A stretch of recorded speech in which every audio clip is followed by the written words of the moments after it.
विधि द्वारा हिम मिश्रण। हिम मिश्रण का मतलब क्या होता है? हिम मिश्रण का मतलब टेम्परेचर क्या होगा? अरे टेम्परेचर क्या होगा? कम होगा भी। टेम्परेचर का जो मान होगा वो क्या होगा? कम होगा भी। टेम्परेचर कम है तो बताओ प्रेशर क्या होगा? अरे ज्यादा होगा। प्रेशर का मान क्या होगा? ज्यादा होगा। ठीक है भी। तो यहाँ पे जो फैराडे विधि है, इसके द्वारा हिम मिश्रण जो है, इसके द्वारा हम गैसों का द्रवीकरण करते हैं।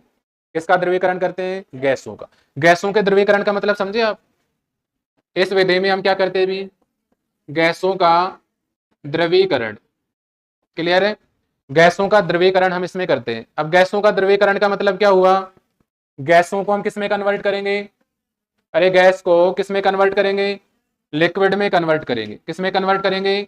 लिक्विड में। ठीक है। और लिक्विड में कन्वर्ट किसके द्वारा करेंगे? अरे किसके द्वारा करेंगे? हिम मिश्रण के द्वारा। इसलिए इस विधि का नाम क्या पड़ गया? फैराडे विधि द्वारा हिम मिश्रण। इस विधि को फैराडे नामक वैज्ञानिक ने दिया था। उनके नाम के आधार पर ही इस विधि का जो नाम है वो क्या पड़ गया? फैराडे विधि। ठीक है भी। फैराडे नामक वैज्ञानिक ने दिया था। इसमें किसको समझाया गया? गैसों के द्रवीकरण को। गैसों को किसमें कन्वर्ट किया गया? द्रव में। किसके द्वारा कन्वर्ट किया गया? हिम मिश्रण के द्वारा। इसलिए इस विधि का नाम क्या पड़ गया? फैराडे विधि द्वारा हिम मिश्रण। क्लियर है? इस विधि को समझने के लिए हम एक डायग्राम बनाते हैं। उस डायग्राम की सहायता से हम फैराडे जो विधि है इसको हम समझाते हैं। तो देखिए सबसे पहले इस विधि में क्या किया जाता है, आप इसका डायग्राम अच्छे से ध्यान रखेंगे। तो सबसे पहले इस विधि में क्या किया जाता है? एक पात्र लिया जाता है भी। क्या लिया जाता है? एक पात्र हमने लिया। ठीक है भी। डायग्राम को अच्छे से समझेंगे। एक पात्र हमने लिया। इस पात्र में हम क्या करते हैं? इस पात्र में हम क्या करते हैं? एक नलिका को फिट कर देते हैं भी। किसको फिट करते हैं?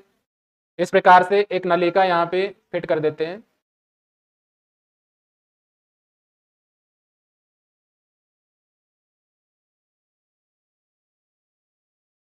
ठीक है भी। ये पात्र हमने लिया और इस पात्र में हम किसको भर देते हैं? हिम मिश्रण को। किसको भरते हैं? हिम मिश्रण को हमने भरा भी इसमें।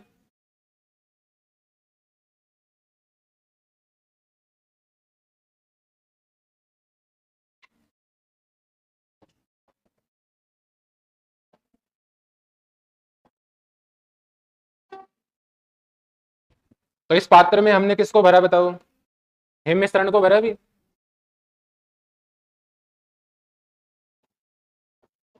हिम मिश्रण को भर दिया। एक नलिका हमने ली भी। ये नलिका होगी आपकी। इस नलिका का जो ये वाला भाग है, ये वाला देखो इधर, ये वाला जो भाग है इसमें हमने रिएक्टेंट मॉलिक्यूल भर लिए। क्या भरे भी? Reactant molecule.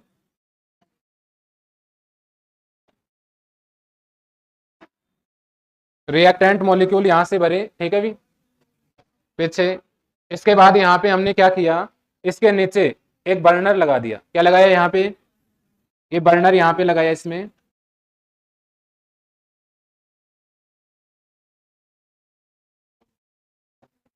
ये बर्नर हो गया अभी।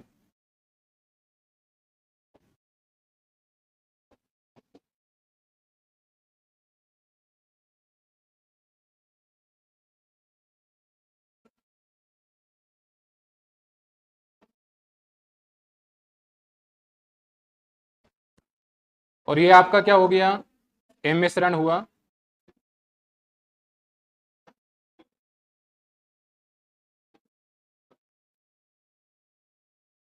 तो यहाँ पे फैराडे जो विधि है इसको समझाने के लिए सबसे पहले हमने क्या लिया अभी? एक पात्र लिया। क्या लिया? एक पात्र हमने लिया अभी। एक कंटेनर हमने लिया। इस कंटेनर में हमने किसको भर लिया? हेम मिश्रण को। अब आपको ध्यान रखना है, हेम मिश्रण जो होता है उसके रूप में हम किस किस का उपयोग करते हैं, ये ध्यान रखोगे। हेम मिश्रण जो होता है उसके रूप में हम किस किस का यूज करते हैं भी? आइस। आइस होता है ना, आइस को हम क्या कहते हैं बताओ? बर्फ कहते हैं। क्या कहते हैं भी? आइस प्लस NaCl हम लेते हैं। क्लियर है? हेम मिश्रण के रूप में हमने क्या लिया? Ice plus NaCl। और दूसरा यहाँ पे हम क्या लेते हैं? Ice plus CaCl2। क्लियर है? यहाँ पे हेम मिश्रण के रूप में क्या क्या लिया जाता है? आइस प्लस NaCl और आइस प्लस CaCl2। सबसे पहले हमने एक पात्र लिया। इस पात्र में हमने हिम मिश्रण को भर दिया। हिम मिश्रण के रूप में हम आइस प्लस NaCl और आइस प्लस CaCl2 लेते हैं। इसके बाद में हमने एक नलिका को हमने इसमें फिट किया, वी आकार की नलिका हमने ली, इसमें इसको फिट कर दिया, ठीक है। फिट करने के बाद नलिका का जो अंतिम छोर है, इस अंतिम छोर में हमने रिएक्टेंट पदार्थ भर लिए, रिएक्टेंट मॉलिक्यूल हमने भरे। इसके बाद यहाँ पे हमें क्या करना है, गैसों का द्रवीकरण करना है। गैसों का द्रवीकरण का मतलब ये हुआ कि गैस को किसमें कन्वर्ट करना है, द्रव में। अब इसके बाद प्रोसेस क्या होती है, इसके बाद यहां से जो ये बर्नर है आपका, इस बर्नर को ऑन कर दिया जाता है। ये बर्नर को हमने क्या किया, ऑन।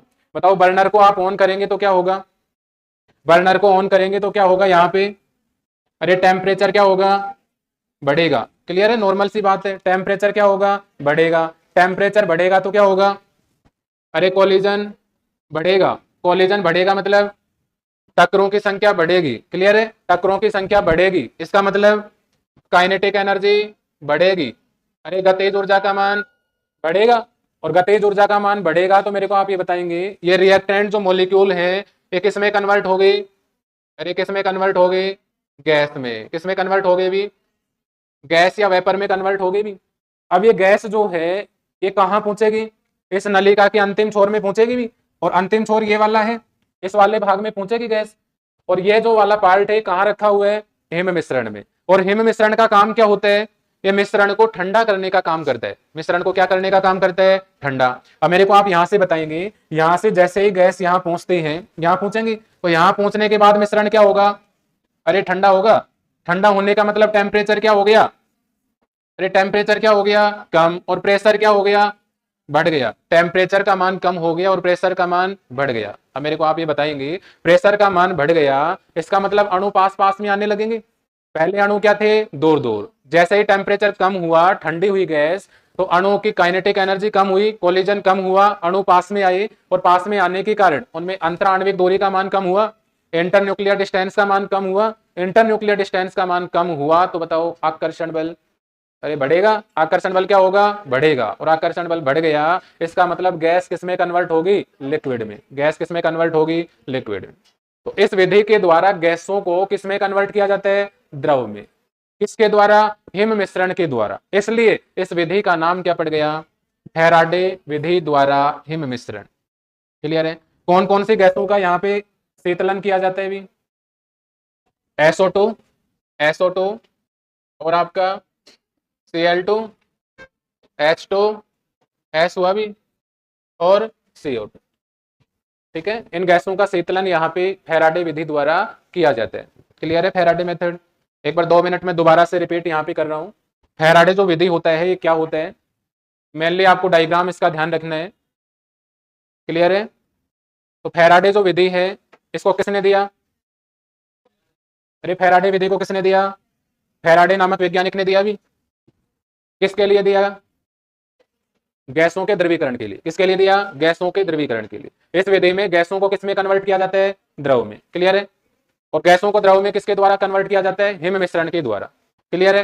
हिम मिश्रण के रूप में क्या क्या यूज किया, हिम मिश्रण के रूप में आइस, बर्फ प्लस NaCl और बर्फ प्लस CaCl2 का यूज किया जाता है। कौन कौन सी गैसों का यहाँ पे शीतलन किया गया, SO2, CO2, Cl2 और H2S। ठीक है भी। इसके द्वारा इस मेथड में क्या किया गया, सबसे पहले एक पात्र लिया गया, इस पात्र में किसको भर लिया गया, हिम मिश्रण को। हिम मिश्रण के रूप में क्या क्या यूज किया गया, आइस प्लस NaCl और आइस प्लस CaCl2। इसके बाद में इसमें एक नलिका फिट कर दी गई।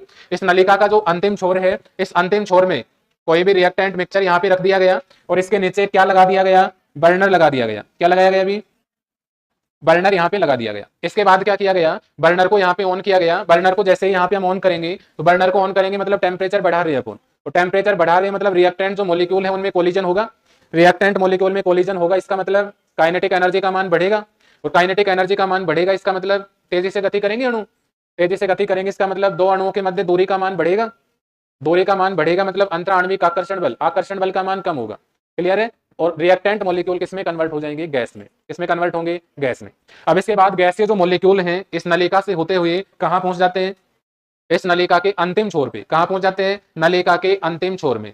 और नलिका का अंतिम छोर कहां स्थित है, पात्र में जिसमें क्या रखा हुआ है, हिम मिश्रण। अब हिम मिश्रण का काम क्या है, ये ठंडा करने का काम करता है। किसका काम करता है, ठंडा। ठंडा करने का मतलब टेम्परेचर कम करेगा और प्रेशर क्या करेगा, बढ़ाएगा। तो यहाँ से गैसों को जब हम ठंडा करेंगे तो काइनेटिक एनर्जी कम होगी, कोलिजन का मान कम होगा, अणु पास में आएंगी, अणु पास में आएंगी मतलब अंतरा आणविक दूरी का मान कम होगा, अंतरा आणविक दूरी का मान कम होगा मतलब आकर्षण बल का मान बढ़ जाएगा। तो आकर्षण बल का मान बढ़ जाएगा तो एक स्थिति ऐसी आएगी जब गैस पूर्णतया किसमें कन्वर्ट हो जाएगी, लिक्विड में। तो इस विधि के द्वारा, हिम मिश्रण के द्वारा गैसों को द्रव में कन्वर्ट किया जाता है। इस विधि को ही क्या कहा जाता है, फैराडे विधि द्वारा हिम मिश्रण। क्लियर है मेथड, कर लोगे?